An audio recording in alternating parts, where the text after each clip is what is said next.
স্বামী তার বউয়ের পক্ষে কথা বলবে, এটাই বাস্তব। কেননা আপনার মায়ের পক্ষে আপনার বাবা কথা বলে, আপনার ভাবির পক্ষে আপনার ভাই কথা বলে, সুতরাং আপনার স্ত্রীর পক্ষে আপনি কথা বলবেন। এটাই হচ্ছে চিরন্তন সত্য। কেননা কোনো স্বামী যদি তার স্ত্রীর পাশে না দাঁড়ায়, তাহলে সেই স্ত্রীটা কার কাছে যাবে? এজন্য একটা মেয়ে যখন তার বাবার বাড়ি থেকে শ্বশুর বাড়ি আসে, তখন ওইখানে তার সবচেয়ে আপন হচ্ছে তার স্বামী। যেই সমস্ত স্বামীরা তার স্ত্রীর পাশে দাঁড়ায় না, ওই সমস্ত স্বামীরা আসলে কোনোদিন আসল স্বামী হতে পারে নাই, আসল পুরুষ হতে পারে নাই।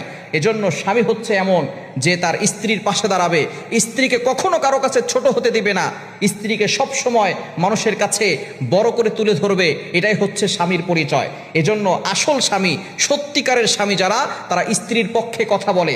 কেননা আপনার স্ত্রী খারাপ হলেও আপনার স্ত্রী যদি অনেক খারাপও হয়, তারপর আপনার স্ত্রী, আপনি আপনার স্ত্রীর পাশে দাঁড়াবেন। কেননা আপনার মায়ের পক্ষে আপনার বাবা কথা বললে